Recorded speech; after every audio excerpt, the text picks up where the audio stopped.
ఈ రోజు ఒక ముఖ్యమైన విషయం చెప్తాం అనుకుంటున్నా. చాలా మంది హార్ట్ అటాక్ లు వచ్చినప్పుడు, పక్షవాతం వచ్చినప్పుడు హాస్పిటల్లోకి వెళ్తారు. వాళ్ళు నిమ్స్ లో గాని యశోదలో గాని వెళ్తే కోట్ల రూపాయలు వేసి స్టంట్ వేస్తారు. అప్పుడు ఉన్న ఆస్తులన్నీ అమ్మేస్తారు. దేవుడా కాపాడని చెప్పి మిమ్మ దేవుణ్ణి మొక్కుతారు. కానీ ఆ దేవుడు ఒక్కొక్కసారి కాపాడుతాడు, ఇంకొకసారి కాపాడాడు. అమెరికాకు పోవాలంటే పాస్పోర్ట్ అవసరం, వీసా అవసరం. గానీ యముడి దగ్గరకు పోవాలంటే పాస్పోర్ట్ అవసరం లేదు, వీసా అవసరం లేదు. కాబట్టి అప్పుడు దేవుణ్ణి మొక్కడం కంటే ఇప్పుడు నేను చెప్పిన మాట ఒకసారి వింటే, నేను ఇంతకు ముందు ఒక వీడియో చూసిన, ఆయనకు నమస్తే చెప్తున్నా. ఆయన చెప్పింది నేను మళ్ళీ ఒకసారి మీకు చెప్తా ఉన్నా. ఏం చేయాలంటే, మీరు ప్రతి ఒక్కళ్ళు టూ వీలర్ ఉంటది, బైక్ ఉంటది, కార్ ఉంటది కదా, సర్వీసింగ్ చేపిస్తారా చేపియరా? పక్కా చేపిస్తారు. ఎన్ని రోజులకు ఒకసారి చేపిస్తారు. కొందరు 3 నెలలకు, కొందరు 6 నెలలకు చేపిస్తారు. కొందరు చేపియరు. చేపియాక చించెట్టు కిందనో ఇంకా ఇంటికన్నా పడేస్తారు. అది ఏమైతుంది, కొన్ని రోజులకు ఇంజన్ ఖరాబ్ అయిపోతుంది, కిక్ రాడు, స్టార్ట్ కాదు, ఆయిల్ ఉండదు, బండి తుప్పు పట్టిపోతుంది. ఆ విధంగా బండి ఖరాబ్ అయిపోతుంది. బండిని పాత ఇనుప సామాన్లు కూడా కొనడు. మరి ఇప్పుడు ఇది అంతెందుకు చెప్తున్నాం అనొచ్చు.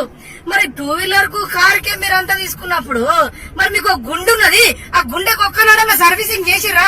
ఆ సోయి ఉందా? మరి గుండెకి ఎట్లా సర్వీసింగ్ చేస్తారన్నా అని అడగొచ్చు. మరి బండికి చేసినట్టే గుండెకి కూడా చేయాలా. ఆ గుండెకి సర్వీసింగ్ చేయడానికి చాలా ఇంపార్టెంట్ చిట్కా ఉంది. ఆ చిట్కా పాటిస్తే జీవితంలో హార్ట్ అటాక్ రాదు. కొలెస్ట్రాల్ చెక్ చేపించుకోండి. ఫస్ట్ ఆఫ్ ఆల్ 200 mg కంటే ఎక్కువ ఉండదు హెచ్డిఎల్. ఒకవేళ ఉన్నదంటే 200 కంటే ఎక్కువ ఉంటే నువ్వు డేంజర్ జోన్ లో ఉన్నట్టు, పులి బోన్ లో ఉన్నట్టు. ఎనీ టైం ఎనీ సెంటర్ నీకు హార్ట్ అటాక్ రావచ్చు, పక్షవాతం రావచ్చు. కానీ ఇప్పుడు నేను చెప్పేది చేస్తే మీకు హార్ట్ అటాక్ రాదు. కొలెస్ట్రాల్ ఎక్కువ ఉన్న వాళ్ళు ఫస్ట్ ఆఫ్ ఆల్ మాంసం బంద్ చేయండి. చేపలు తినడం మొదలు పెట్టండి. సాల్మన్ ఫిష్ లాంటి దొరికితే ఇంకా మంచిది. ఆ పచ్చ సోన తినుడు బంద్ చేసి తెల్ల సోన తినండి. ఇక వెజిటేరియన్ తింటే ఇంకా మంచిది. ఇక ఇంకేం చేయాలా చిట్కా అంటే, ఈ చిట్కా మంచిగా వినండి, జాగ్రత్తగా వినండి. 2 తమలపాకులు తీసుకోండి. అదే విధంగా 3 ఎల్లుల్లిపాయలు తీసుకోండి. అదే విధంగా ఒక అల్లంది తీసుకోండి, ఒక చిన్న అల్లం గడ్డ. తర్వాత 4 స్పూన్ల తేనె తీసుకోండి. ఇది తీసుకొని అంతా మిక్స్ చేసి దంచి రోజు పరిగడుపున పండ్లు తోముకొని, పరిగడుపున అంటే పాసనలతో కాదు, పండ్లు తోమి తినాలా. పండ్లు తోమిన తర్వాత తినాలా. గంట తర్వాత దాకా ఏమి తినొద్దు. ఇట్లా 15 రోజులు చేస్తే హార్ట్ మొత్తం సర్వీసింగ్ అయిపోతుంది.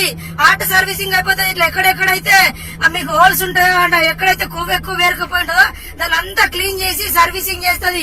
ఆ తేనెకు, ఆ అల్లంకు, ఆ మన ఎల్లిగడ్డలకు ఆ గుణం ఉంటది. ఆ తమలపాకు అంత గుణం ఉంటది.